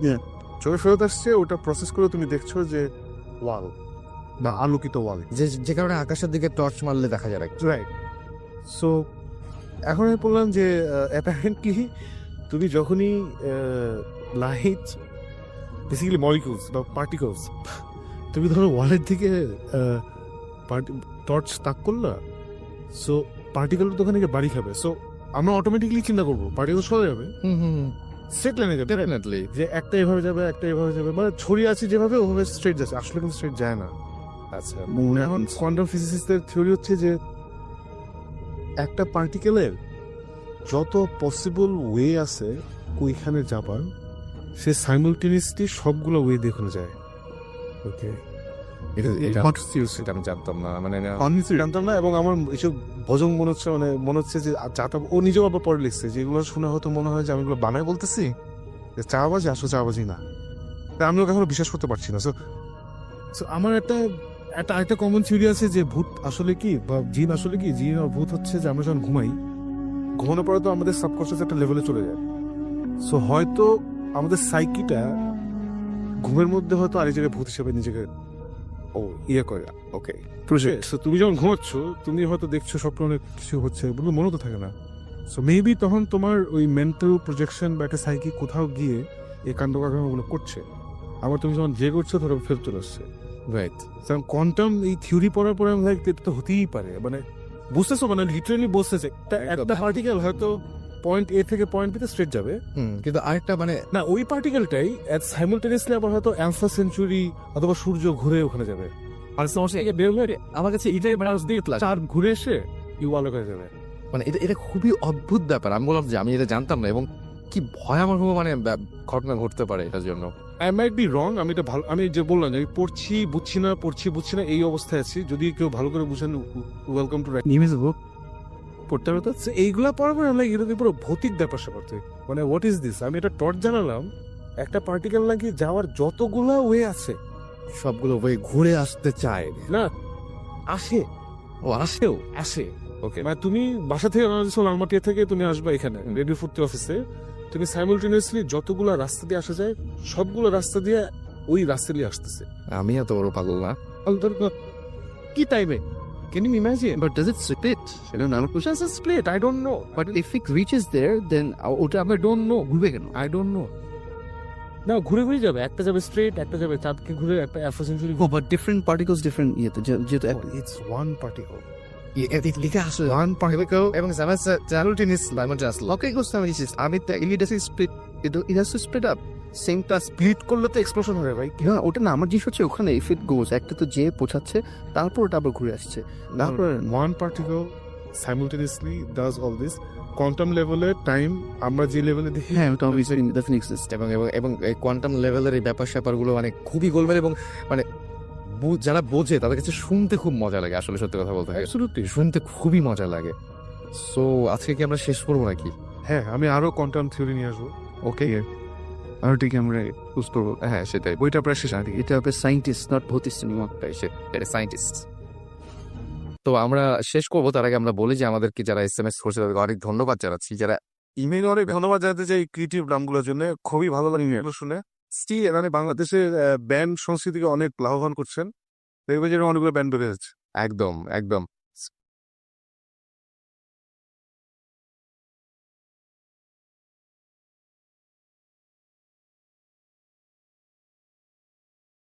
আমাদের সঙ্গে রয়েছেন আমাদের আজকের প্রথম একদম যার সাথে আমরা কথা বলবো, আমাদের একজন গেস্ট। তিনি রাস্তায় একটা জিনিস এক্সপিরিয়েন্স করেছেন এবং তিনি আমাদেরকে বলেছেন যে তিনি তার লাইফে এক বিচিত্র ঘটনার সম্মুখীন হন, যদিও নিজের চোখে দেখেননি। শুনেছেন তার ড্রাইভারের কাছে আদমখোর, আমরা জানি না যে আদমখোরের নাম আপনারা শুনেছেন কিনা, সেই ভয়ঙ্কর ঘটনাটা আমরা শুনবো তার কাছ থেকে। ওকে, আপনার নামটা একটু বলবেন। আমি তরু জামান, হুম, মেহেরপুর কাজীপাড়া থেকে এসেছি। ওকে। সো কি হয়েছিল সেই আদমখোরের ব্যাপারটা, কিভাবে আপনি কিভাবে এক্সপিরিয়েন্স করেন বা আপনার ড্রাইভার কিভাবে এক্সপিরিয়েন্স করেছিল? অ্যাকচুয়ালি আমি কোরবানি ঈদের আগে শুটিংয়ে যাচ্ছিলাম ওকে, মৌলভী বাজারে শ্রীমঙ্গলে। ওইখানে আমার ড্রাইভারটা ছিল আমার হোম ডিস্ট্রিক্টেরই। ওনার সাথে যখন যাই তখন আমার বলতেছে যে বস, আপনি কি ভূত বিশ্বাস করেন, ভূত ভয় পান? আমি বললাম যে ভূত বিশ্বাস করবো, ভূত ভয় পাওয়ার কি আছে, এটা আনসার্টেন একটা ব্যাপার। কিন্তু বললো কি যে বস, আমি এমন একটা এক্সপিরিয়েন্সের সম্মুখীন হয়েছি যে যেহেতু মতো সেখান থেকে মানে বেঁচে ফিরে আসছি। আচ্ছা। আমি বললাম কি ঘটনা? বললো যে এই কিছুদিন আগে যে গত বর্ষা সিজনে যে লঞ্চ দুর্ঘটনা হয়, লঞ্চ দুর্ঘটনায় মৃত মানুষ নিয়ে সে যাচ্ছিল চিটাগংয়ে। এখন চিটাগং যাওয়ার পথে রাত হয়ে যায়, রাত 12টা ওভার হয়ে যায়। তখন গাড়িটা তার চলতেছিল যে প্রায় 90 আপ। চলার পরে হঠাৎ একটা খোলা জায়গায় এসে গাড়িটা একেবারে পুরা নিউট্রাল হয়ে যায়, একেবারে জায়গার উপরে গাড়িটা থেমে যায়। থেমে যাওয়ার পরে গাড়ির ভিতরে যে লাইটটা সাদা আলো আস্তে আস্তে লাল হতে হতে একবার পুরো রেড কালার হয়ে যায় এবং গাড়িটা আস্তে আস্তে কাঁপতে শুরু করে। আচ্ছা। তখন ড্রাইভার তার হেল্পারকে বলে যে নামতো, নামে দেখতো গাড়ির চাকা পাঞ্চার হয়ে গেছে কিনা, আর গাড়ির চাকাগুলো ভালো করে জ্যাক দেয়। আচ্ছা, এর ভিতরে গাড়ির কম্পন সেটা আরো অনেক মাত্রায় বেড়ে যায়। এক একা গাড়ি কাঁপছে। হ্যাঁ, একা একা গাড়ি কাঁপতেছে এবং পিছনে যে লাশগুলা র্যাপ করা দিয়ে তালাই দিয়ে র্যাপ করা, ওগুলা যে খুলতেছে ওর সাউন্ডটা পাওয়া যাচ্ছে। যে চট চট কিছু করে। মানে যে যারা আশেপাশে আছে তারা কেউ কিছু দেখতে পাচ্ছে না, না। আশেপাশে থাকার ভিতরে ড্রাইভার আর তার হেল্পার আচ্ছা, খুলতেছে। তখন তার মনের ভিতরে একটা ভয় জাগে। তখন হেল্পারকে বলে যে দৌড় দে। হেল্পারও দৌড় দেয়, সে দৌড় দিয়ে যায়। প্রায় 1.5 কিলোমিটারের মতো তারা দৌড়ায়, বিশাল ক্ষেত। 1.5 কিলোমিটার পরে যায় একটা বাড়ি পায়, বাড়ির উপরে তারা উপরে পড়ে এবং ডাকে প্লিজ কেউ হেল্প করে না আমাদের। হেল্প করার জন্য ডাকে। তারা দরজা খুলে না। তখন বলছে যে আমরা ড্রাইভার, দরজাটা খুলেন, বিপদে পড়ছি। তখন তার দরজা খুলে বেরোয়। বের হওয়ার পরে যে শুনে যে আসলে কি ঘটনা, তখন তো গরম পানিতে গোসল করায়, একটা মদ জিনানে ফুটু দেয়। ও সকালবেলা লোকজন নিয়ে যায় গাড়িতে, দেখে যে গাড়ির সবগুলো তালাই, এই লাশের যে র্যাপিং করা ছিল তালাই সবগুলো খোলা এবং ভিতরে কোনো হার্ট কিংবা ওই যে কলিজা টলিজা এগুলো কিচ্ছু নেই। আচ্ছা। টোটালটা একেবারে পুরো বিভৎস অবস্থা। তখন এলাকাবাসী লাশগুলো ধরে আবার তালাই খেলাতে পেঁচিয়ে আবার পেঁচিয়ে ঠিক। আবার ড্রাইভারকে জিজ্ঞেস করেছিলেন যে কি দেখেছিলেন তিনি বা এরকম কিছু? অ্যাকচুয়ালি সে বললো আমাকে যে আদমখোর। বেসিক্যালি আমিও সেদিন প্রথম আদমখোরের কথা শুনছি, যে এরা নাকি মানুষ খায়, মৃত মানুষদের এরা একটু বলবেন দেখতে কেমন হয়? আমি তো শোনাচ্ছি, আপনি একটু দেখতে। অ্যাকচুয়ালি আমি বললাম যে তুমি কি এটা দেখছো শোন ভাই, এটাকে দেখছো তুমি? বললো যে বস আমি তো এটা এই ঘটনায় দেখি নাই, আগে একবার এরকম একটা লাশ নিয়ে যাওয়ার পথে আমি দেখছি, এক পলকের জন্য দেখছি। মানে বর্ণনাটা খুব বিভৎস বর্ণনা, যে গলা থেকে মাথা নাই আচ্ছা, এবং গায়ে বিশেষ বিশেষ যে কিছু চোখ আছে, 2 হাতটা লম্বা করা। 2 হাত অনেক লম্বা, গলা নাই, মানে গলার উপরে মাথা নাই আর কি, না মাথা নেই। এবং শরীরের বিভিন্ন জায়গায় চোখ বসানো। আমি কিন্তু এই ধরনের ঘটনায় এর আগেও শুনেছি। আমি শুনেছিলাম একটা রুটের ঘটনা, যে বাসে করে নিয়ে যাওয়ার সময় হঠাৎ করে পেছনে তাকিয়ে দেখে যে কয়েকজন মানুষ বসে বসে বেশ আরাম করে লাশ খাচ্ছে। এবং এর আগেও আমরা এখানেও আমাদের রেডিও ফুর্তিতেও কেউ কেউ আমাদের SMS করে বলেছিলেন এরকম, যে তারা যেটা এক্সপিরিয়েন্স করছেন সেটা অনেক উদ্ভট টাইপের একটা জিনিস। সেটা হচ্ছে যে হঠাৎ করে দেখেন যে নৌকার মধ্যে লাশ নিয়ে যাচ্ছিলেন, হঠাৎ করে দেখা যাচ্ছে যে মানে গন্তব্যে আসার আগেই লাশের মাথা অলরেডি খাওয়া হয়ে গেছে এবং আপনি যেভাবে বলছিলেন আমাকে একটু আগে ঘটনাটা, মানে অন এয়ারে না, আমাকে যখন ঘটনাটা বলছিলেন তখন যেভাবে বলছিলেন আর কি, যে ঠিক মুখে তুলে যে খাচ্ছে এরকম না, কিছু না। অংশ উধাও হয়ে যাচ্ছে। ওটা জাস্ট দেখা যাচ্ছে যে ওটা যখন খুলে হাত দিয়ে খোলার পরে হাত দিয়ে ওই পার্টগুলো আলাদা করার পরে অটোমেটিকলি নাই হয়ে যায় বা Vanish ভ্যানিশ হয়ে যায়, এরকমই আমিও এরকমই শুনেছিলাম। এনিওয়েজ, আমরা যাই না, মানে এরকম ঘটনা হয়তো আপনাদেরও থাকতে পারে। আর আপনাদের যদি এরকম ঘটনা থেকে থাকে তাহলে আমাদেরকে অবশ্যই ইমেল করে জানাবেন, আর এখন ছোট্ট করে লিখে ফেলতে পারেন ইচ্ছা করলে। আমাদের একজন গেস্ট রয়েছেন, তার কাছ থেকে শুনবো। আচ্ছা, আপনার আমি প্রথমে আপনার পরিচয়টা একটু সবার কাছে বলি যে আপনি কে। আমি হচ্ছে রাবেয়া রাবু, আমি লালমাটিয়া থেকে এসেছি। ওকে, তো রাবু বলি, হ্যাঁ রাবু, আপনাকে যেটা বলবো যে আপনি আপনার বাবাকে নিয়ে আপনার বাবার কাছ থেকে শোনার একটা ঘটনা আমাদেরকে বলছেন। তার আগে একটা ঘটনা একটু মানে হিন্ট দিবেন আপনি, যে মানে আপনি কোনো একটা জায়গায় ছিলেন, কোনো একটা কোয়ার্টারে, যেখানে খুব উদ্ভট টাইপের ঘটনা ঘটতো এবং অনেকে এক্সপেরিয়েন্স করেছে, মানে ঢাকার বাইরে কোনো একটা জায়গায়, রাইট? জি। তো ওই আপনাদের মানে লাইফে যে প্যারানর্মাল যে ব্যাপারগুলো ঘটেছে তার কিছু কিছু ব্যাপার আগে বলেন, যে আপনারা এই প্যারানর্মাল ঘটনার সাথে জড়িত মানে পরিচিত আপনার কিরকম বয়স থেকে? আমি অনেক ছোট থেকে মানে স্টিল নাও আমাদের বাসায় যে আমার দাদু আছেন তার মা পেট থেকে সাপ হয়েছে, যেটা জিন। ও মাই গড, এটা আমার নিজের চোখে দেখা, আমি দেখেছি। এটা আপনি স্টিল নাও আছে আমাদের বাসায় আছে। এবং কেউ যদি আপনাদের সেটা ইনভেস্টিগেট করতে চায় বা যেতে চায় তাহলে আপনি সেটা পারবেন ব্যবস্থা করতে, রাইট? খুব সো, কারণ এগুলো অনেক প্রবলেম হয় তো। বাট এটা আপনাদের ফ্যামিলির সবাই জানে। এটা আমাদের ফ্যামিলি সবাই জানে। ওকে, তো আপনার বাবার কাছে যে ঘটনাটা শুনেছিলেন সেই ঘটনাটা এটা হচ্ছে যুদ্ধের কিছু পরের কাহিনী। আমার বাবা, আমার চাচা আর আমার ফুপা একদিন বিকেলে, আমার মানে দাদু বাড়ি হচ্ছে মানিকনগর, আমরা পাবনায় থাকি, আর আমার হচ্ছে নানু বাড়ি হচ্ছে নগর বাড়ি। ওকে, তো আমার বাবা বিয়ে করার পর আমার মাকে নগর বাড়িতে রেখেছিলেন যুদ্ধের জন্য। তো আমার বাবা তখন স্টুডেন্ট ছিলেন, চাকরি ছিল না। তো একদিন আমার মাকে দেখার জন্য নগর বাড়িতে যান। তো গিয়ে দেখেন আমার মা নেই, বেড়াতে গিয়েছে। তো আমার নানু তখন বলে যে এখন তো সন্ধ্যা হয়ে গিয়েছে, তোমরা যেও না, এই রাস্তাটা অনেক ভালো না, তো তোমরা পরে যাও, সকালে যাও। তো আমার বাবা, চাচা আর ফুপা তখন ইয়াং ছিলেন, তো তারা এগুলো বিশ্বাস করে না। তারা হাঁটা শুরু করে যে না, আমরা আজকেই যাব। তো যাওয়ার পরে যে মানিকনগর যেটা, সেটা হচ্ছে উত্তরের দিকে। তো তারা আকাশে, আর সেটা যেতে মাত্র 3 থেকে 4 ঘন্টা লাগে। তো যেতে যেতে তাদের সন্ধ্যা হয়ে যায়। তা আকাশে একটা তারা মানে ফলো করে তারা যেতে শুরু করে। কিন্তু তারা উত্তরের দিকে যখনই যেতে চায়, তারা দক্ষিণের দিকে চলে যায়। মানে তারাটা সরে যাচ্ছে। হ্যাঁ, তারাটা সরে দক্ষিণের দিকে চলে যাচ্ছে। তারা যত চেষ্টা করছে উত্তরের দিকে যেতে, কিন্তু তারা কিছুতেই পারতেছে না। তো তাদের গা হাত পা অনেক ভারী হয়ে গেছে। ভারী হয়ে যাওয়ার পর কিছুক্ষণ পর দেখে পিছন থেকে অনেক শব্দ হচ্ছে, যে পালকি নিয়ে যায় না, বিয়ের পালকি, মানে সন্ধ্যার পরে পালকি নিয়ে যাচ্ছে। তো পিছনে তাকিয়ে দেখে যে 4 জন মানুষ নিয়ে যাচ্ছে, নিয়ে যাওয়ার সাথে সাথে কেউ উধাও। তো তাদের গা তো আরো অনেক ভারী হয়ে যায়। তারা তো হাঁটা শুরু করার পর অন্য একটা গ্রামে গিয়ে পৌঁছায়। অন্য একটা গ্রামে গিয়ে, যেখানে যাওয়ার কথা ছিল, যেখানে তাদের যাওয়ার কথা ছিল না। তা ওখানে একটা লোকের সাথে তাদের দেখা হয়। তখন আমার বাবা একটু সাহসী ছিলেন, তারা এগুলো বিশ্বাস করেন। তো তারপরেও সাহস করে বলছে যে এটা কোন গ্রামে আসছে আমরা। তো বলে এটা তো সোনাপদ্মা, তোমরা কোথায় যেতে চাও? বলে আমরা তো মানিকনগরে যেতে চাই। বলছি ওটা তো উত্তরের দিকে, তোমরা দক্ষিণের দিকে আসছো কেন?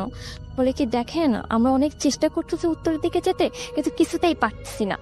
ওকে, তো বলতেছে ঠিক আছে, দেখাই দিল উত্তরের দিক। তারা গেল, যাওয়ার পর যেতে যেতে মানে অনেক কষ্ট করে তারা যাচ্ছে।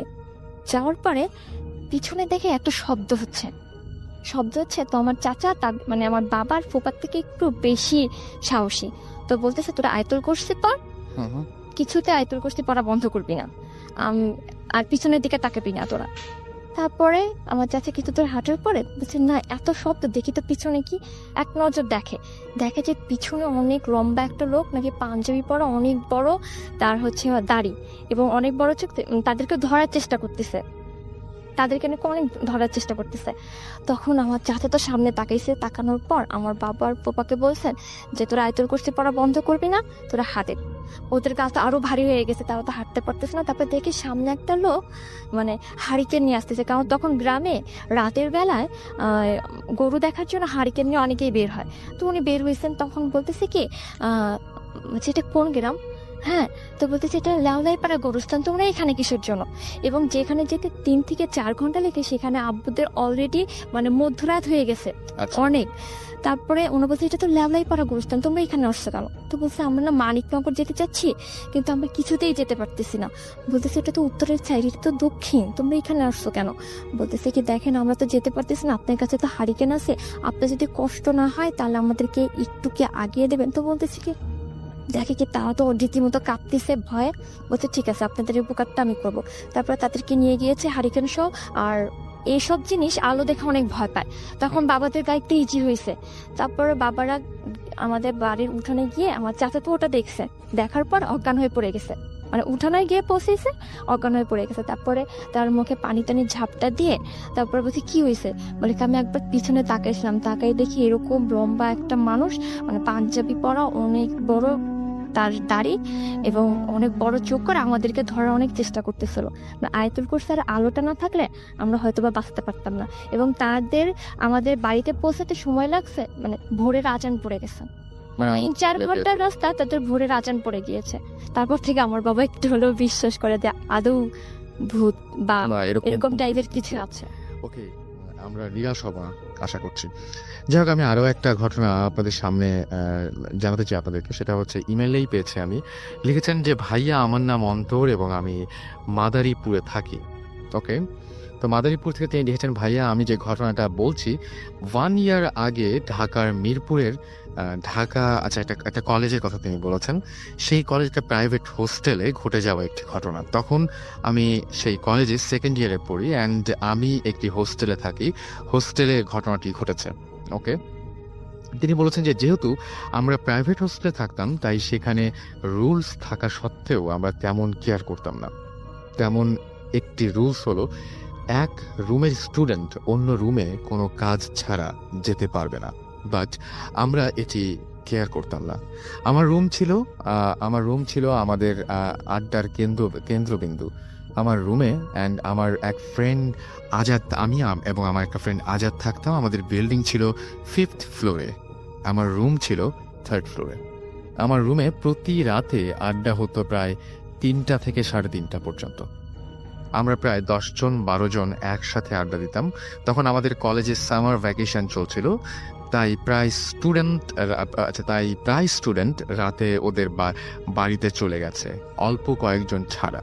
তো যথারীতি এক রাতে আমি এবং আরও 3 জন ফ্রেন্ড মিলে কার্ড খেলছিলাম। তখন প্রায় রাত 2:30 থেকে 2:45 হবে অ্যান্ড রাত যেহেতু অনেক হয়েছিল তাই আমাদের কিছুটা ক্ষুধা লেগেছিল। তো আমরা সবাইকে বললাম কার রুমে কি খাবার আছে নিয়ে আয়, তারপর সেগুলো হচ্ছে এক জায়গায় করে খাওয়া হবে।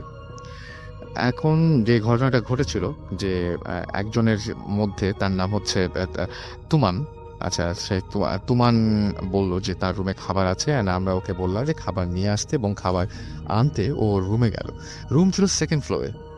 তো চলে যাওয়ার পর আমি, শুভ অ্যান্ড আজাদ কার্ড খেলা রেখে গল্প করা শুরু করলাম।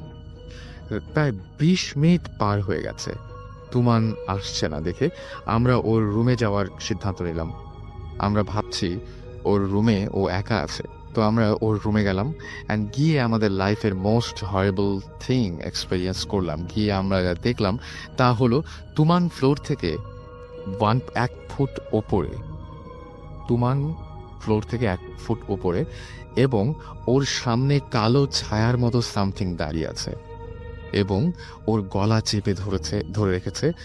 এটি আমাদের দিকে একবার তাকালো, দেন জানালা দিয়ে লাফ দিয়ে চলে গেল। জানালাটা ছিল গ্রিল দেয়া, সো ইট ওয়াজ ইম্পসিবল যে কেউ একজন জাম্প করে থ্রু দ্য উইন্ডো চলে যাবে।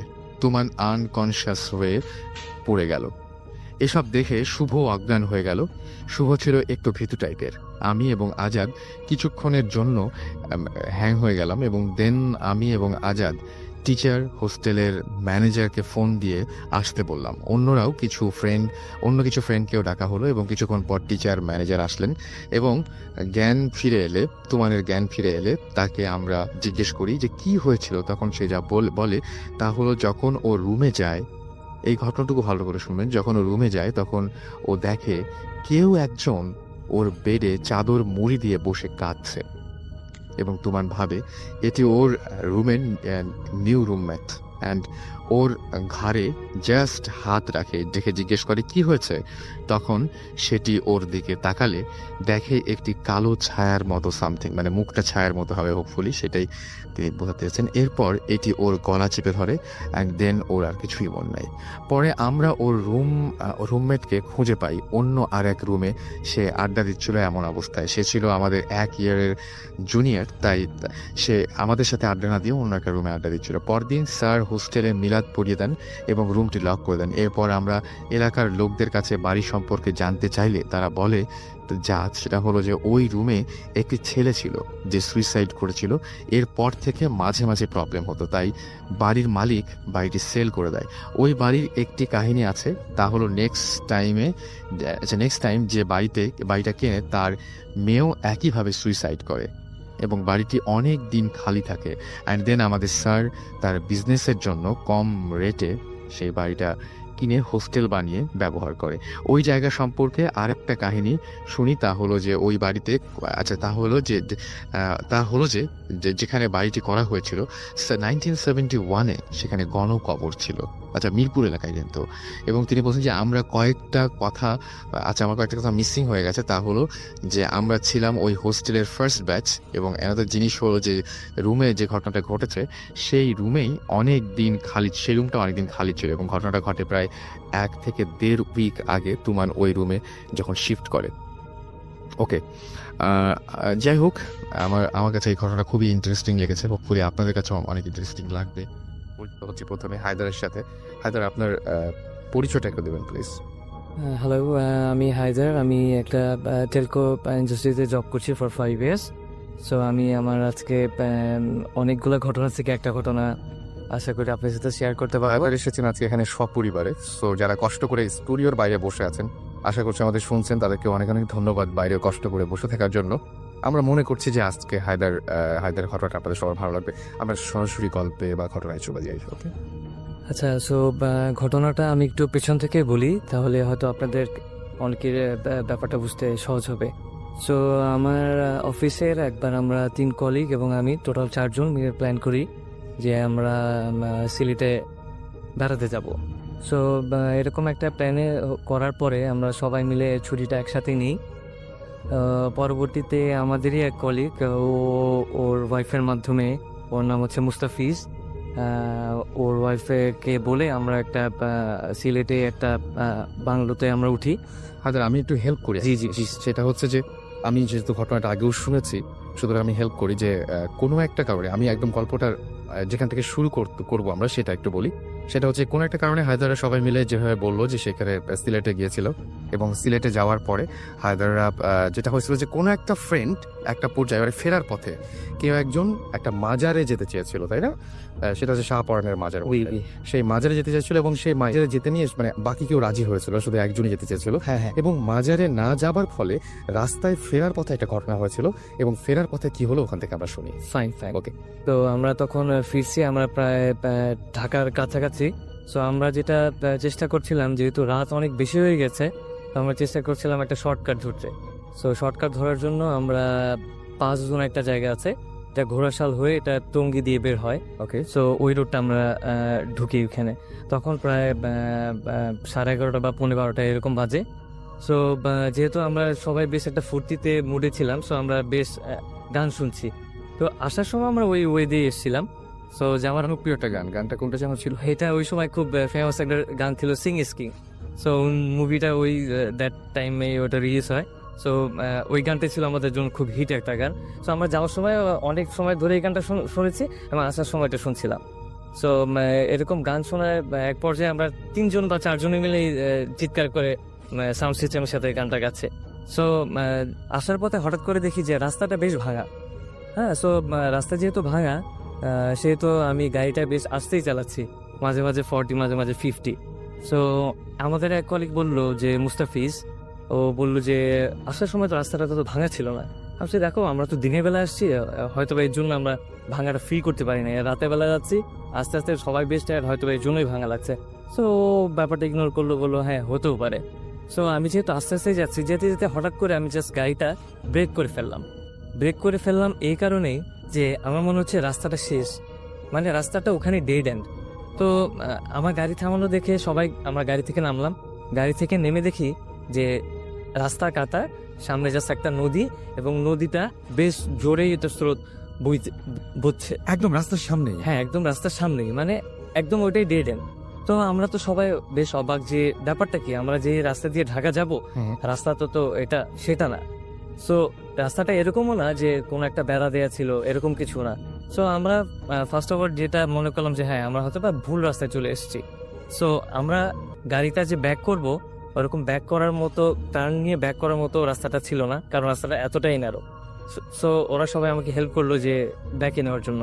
সো কিছু দূর ব্যাকে যাওয়ার পর আমি দেখলাম যে একটা মাঠে অনেকগুলা ট্রাক্টর পার্ক করা, কিন্তু কোনো বাসা নাই ওই সাইডটাতে।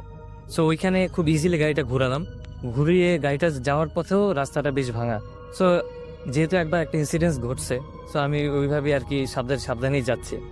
But in the mean time হঠাৎ করে খাট করে একটা আওয়াজ, মানে আওয়াজ হওয়ার সাথে সাথে গাড়িটা একটা শেক করে উঠছে। তো আমরা সবাই বললাম যে কি ব্যাপার, হোয়াটস দ্য গোয়িং অন। তো দেখলাম যে গাড়িটা একদিকে কাত হয়ে আছে। আচ্ছা। তো সাথে সাথে আমরা সবাই নামি গাড়ি থেকে নেমে দেখি যে গাড়িটা সামনের বাম দিকের চাকাটা জাস্ট রাস্তা থেকে বের হয়ে একটা গর্তের মধ্যে পড়ে গেছে। যখন গর্তটা, মানে নিচে কোনো মাটি নাই, মানে এক পাশে হচ্ছে নদীটা, ওই পাশ দিয়ে নদী বয়ে যাচ্ছে, আর আমাদের চাকাটা ওটাতে পড়েছে, এবং আরেকটা চাকা বেশ উপরে উঠে আছে। সো আমি আবার স্টিয়ারিং এ বসে ব্যাক গিয়ার দিচ্ছি, বাট গাড়িটা কাজ করছে না, কারণ একটা চাকা নিচে, একটা চাকা বেশ উপরে। So in the mean time আমরা দূর থেকে দেখি যে একজন বয়স্ক ভদ্রলোক হেঁটে হেঁটে আসছেন। তো তাকে দেখে আমাদের তখন বেশ একটু আশা জাগলো যে হ্যাঁ হয়তোবা উনি আমাদের হেল্প করতে পারবে, যেহেতু ট্রাক্টরগুলো ওখানে দাঁড়ানো, কাউকে বলে যদি ট্রাক্টর দিয়ে দড়ি বেঁধে গাড়িটা পেছনে নেওয়া যায় তাহলে আমাদের জন্য খুব হেল্পফুল হয়। ওকে। বাট উনি যে এসে যেটা বললেন যে এখানে কোনো লোকালয় নেই, সো সবাই এখানে ট্রাক্টরগুলো পার্ক করে সবাই পার্শ্ববর্তী কোনো গ্রামে চলে যায়, বাট এখানে ওটাই। তো উনি আমাকে যেটা বললেন যে আপনারা একটা কাজ করেন, আপনারা 3 জনে মিলে একজন স্টিয়ারিং এ বসেন আর 3 জন মিলে গাড়িটা উঠান। সো ওনার কথা মতোই আমার ওই 3 কলিগ চেষ্টা করছে, বাট 3 জনের সত্যি এটা হচ্ছে না। সো এই বয়স্ক ভদ্রলোক বললেন যে আপনি একটা কাজ করেন, আপনিও চলে আসেন, আমি যখন 1 2 3 বলবো, 3 বলার সাথে সাথেই আপনারা 4 জনে একসাথে ফোর্সটা দিবেন, তাহলে গাড়িটা হয়তো একজন একসাথে 3 জন দিলে আরেক শক্তি, হ্যাঁ 4 জনে শক্তিটা হচ্ছে। বাট উনি যেহেতু বয়স্ক, উনি পারছেন না, উনি আমরা হেল্প করতে পারছেন, জাস্ট উনি আমাকে অ্যাডভাইস করছেন। তো ফাইনাল আমরা ওনার কথা মতো ফার্স্ট টাইম ট্রাই করার পর পারলাম না, তো সেকেন্ড টাইমে আমরা ট্রাই করলাম। সেকেন্ড টাইমে ট্রাই করার পর গাড়িটা যথারীতি রোডে উঠে গেল। সো আমরা বেশ খুশি। সো তাড়াহুড়া করে আমরা গাড়িতে ঢুকে পড়ি। গাড়িতে ঢুকার পরপরই আমাদের মনে হলো যে সেই ভদ্রলোকটা এতদূর কষ্ট করে আসলো, আমাদের তো তাকে অ্যাটলিস্ট থ্যাংক ইউ জানানো উচিত, তা ধন্যবাদ দেওয়া উচিত। তো এটা ভেবেই আমরা সবাই একই সাথে অলমোস্ট মানে জানলা দিয়ে মাথা বের করি এবং ওনাকে থ্যাংক ইউ দেওয়ার জন্য। বাট বের করার সাথে সাথেই মানে ওই লোকটাকে আমরা দেখতে পেলাম না ওই জায়গাটায়। আচ্ছা, মানে একদম নাই। সো জায়গাটা এরকমও না যে পাশে কোনো গলি আছে বা পাশে কোনো বাড়ি আছে বা সে পাশে গলিতে চলে যায়, ব্যাপারটা এরকমও না। সো ওই ব্যাপারটাতে আমরা সবাই মোরলেস ভয় পাই, কিন্তু কেউ এক্সপ্রেস করি না যে ঠিক আছে একটা হয়তো বা অন্য কোথাও চলে গেছে এরকম ব্যাপারটা। সো আমাদের ব্যাপারটা সবারই মাথায় থাকে। সো এটা বলে আমরা প্রায় 10-15 মিনিট ওই রাস্তা দিয়ে যাচ্ছি। যেতে যেতে আমাদের সামনে 2টা রাস্তা পড়ে, একটা হচ্ছে ডান দিকে, একটা হচ্ছে বাম দিকে। আচ্ছা। সো আমরা এখন কনফিউজ, কারণ একটা রাস্তা দিয়ে আমরা এসছি, এখন কোন রাস্তা দিয়ে এসছি, বাট আমরা তো যে কোনো একটা রাস্তা দিয়ে বের হয়েছে। সো আমরা কিছুক্ষণ এখন ওয়েট করি যে কেউ আমাদের গাইড করতে পারে কিনা। সো আমরা ওখানে প্রায় 5 মিনিটের মতো ওয়েট করি এবং দেখতে পাই যে দূর থেকে একটা ট্রাক্টর আসতেছে। ট্রাক্টরটা আসতেছে এই ভেবে যে আমরা ভাবলাম যে ট্রাক্টরটা ওখানে মনে হয় পার্ক করবে, সো আমরা কিছুক্ষণ ওয়েট করি, ট্রাক্টরটা আমাদের কাছাকাছি আসে। এরপরে আমাদের মধ্যে থেকে একজন বলে যে আচ্ছা ভাই, আমরা তো রাস্তা হারিয়ে ফেলেছি, সো আপনি কি আমাকে একটু হেল্প করতে পারবেন যে আমরা 5 জনের রাস্তায় উঠবো, ওখান থেকে আমরা টঙ্গী হয়ে আমরা ঢাকা পৌঁছবো। ওকে। সো উনি বলে হ্যাঁ ভাইয়া, আপনারা তো ভুল রাস্তায় চলে এসছেন, আপনারা যেটা করেন, আপনারা বাম দিকে যে রাস্তাটা দেখা যাচ্ছে এটা বরাবর আপনি চলে যান, 20 থেকে 25 মিনিট গেলেই আপনারা মেন রোডে উঠে যাবেন, এরপরে জাস্ট ডানে মোড় নিলেই আপনারা ওই ব্রিজের উপরে উঠে যাবেন। আচ্ছা। সো আমাদের হাতে ওনার কথা বিশ্বাস করা ছাড়ার কোনো ওয়ে ছিল না। ছিল না একদম। সো আমরা ওনার কথা শুনে আমরা সবাই বেশ আশ্বস্ত, ওকে ফাইন, আচ্ছা now we are in the right track. So আমরা তখন ওই রাস্তা দিয়ে যেতে থাকি। উনি যেহেতু 25 মিনিটের কথা বলছেন, সো আমরা মাথায় ওটাই রেখে দিয়েছি।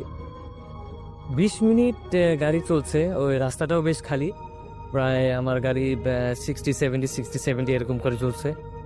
যেতে যেতে এক সময় আমরা দূর থেকে দেখতে পাই একটা ঘোলা কিছু, যেহেতু রাত ওইভাবে আমরা জিনিসটা বুঝতেও পারছিলাম না, বাট কাছাকাছি যাওয়ার পর আমরা দেখি যে রাস্তার উপরও একটা বাড়ি, একটা দোতলা টিনের বাড়ি, মানে এটা রাস্তার উপরে? একদম রাস্তার উপরে। এমন না যে রাস্তাটা ভাঙা বা রাস্তাটা ওই রাস্তাটা মাটির রাস্তা, এরকম না, পাকা রাস্তা, বুঝেই যাচ্ছে না যে ওখানে একটা বাড়ি থাকতে পারে।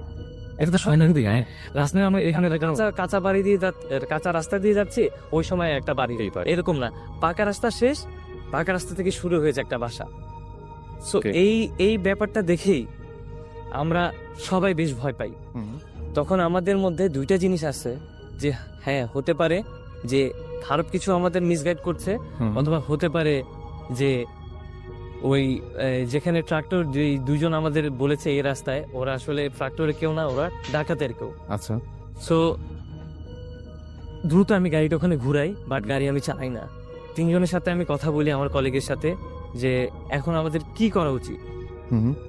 তখন সবাই মিলে একটা প্ল্যান করি যে ঠিক আছে, এখন আমরা যেটা করব, এখন আমরা রাস্তাটা এই রাস্তা দিয়ে যাব এবং আমরা ওই 3 রাস্তার মোড়ে উঠবো, বাট একটা জিনিস করতে হবে, আমরা গ্লাস উঠায় রাখবো, যদি ওনারা ডাকাত পায় তাহলে অবশ্যই হয়তো আমাদের ঠেকানোর চেষ্টা করবে, অথবা আমাদের গাড়ি নিয়ে যাবে, অথবা আমাদের কাছ থেকে জিনিস নিয়ে যাবে। তখন আমি ওদেরকে বলি তাহলে কি নিজে বাঁচবা নাকি ওদেরকে মারবা? তখন সবাই বলে ঠিক আছে বাবা, আগে নিজে বাঁচি, যদি ডাকাত হয় তাহলে আমরা ওদের উপর দিয়ে চলে যাব। তো এই কথা বলে আমি গ্লাস লাগাই দিই গাড়ির, এরপরে যাওয়া শুরু করি। বাট যেই 20 মিনিটে আসছি তার থেকেও আমরা দ্রুত যাচ্ছি, বাট মনে হচ্ছে রাস্তা যেন আর ফুরোচ্ছে না। বাট ওই সময় আমাদের এক কলিগ বলে যে আমরা কি আবার ভুল রাস্তা যাচ্ছি নাকি, যে রাস্তা দিয়েছে? আমি না, রাস্তা তো একটাই ছিল, এটাই। তো আসলে আমরা 20 মিনিটে ওখানে পড়ছি, বাট মনে হচ্ছিল যে অনেক লম্বা একটা পথ। যাওয়ার পরে দেখি যে রাস্তাতে কেউ নাই, একদম কেউ নাই, একদমই কেউ নাই। আমরা যেটা ভয় করছিলাম যে হয়তো ওরা যদি ডাকাত হয় তাহলে দেখবো যে আমাদের জন্য ওয়েট করছে, আরো দলবল আরো বেশি বেড়ে গেছে, এরকম কিছু না, আরো শুনছান জায়গাটা, আরো শুনছেন। তখন জাস্ট আমাদের সবার গা হিন্দি উঠে, আমারও এখন বলতে বলতে আমার লোম খারাপ যাচ্ছে, সিরিয়াসলি এরকম একটা মোমেন্ট। তখন আমরা রাস্তা আমাদের একটাই, এক রাস্তা দিয়ে এসছি, আর রাস্তা সে বের হচ্ছি, রাস্তা আমাদের একটাই। তো ওই রাস্তা দিয়ে আমরা কতটুকু যাব, আদৌ কি যাবো না ভোর পর্যন্ত এখানে অপেক্ষা করবো? That's the main thing. কোনো ওয়ে নাই, ওই রাস্তা দিয়ে আমাদের যেতে হবে।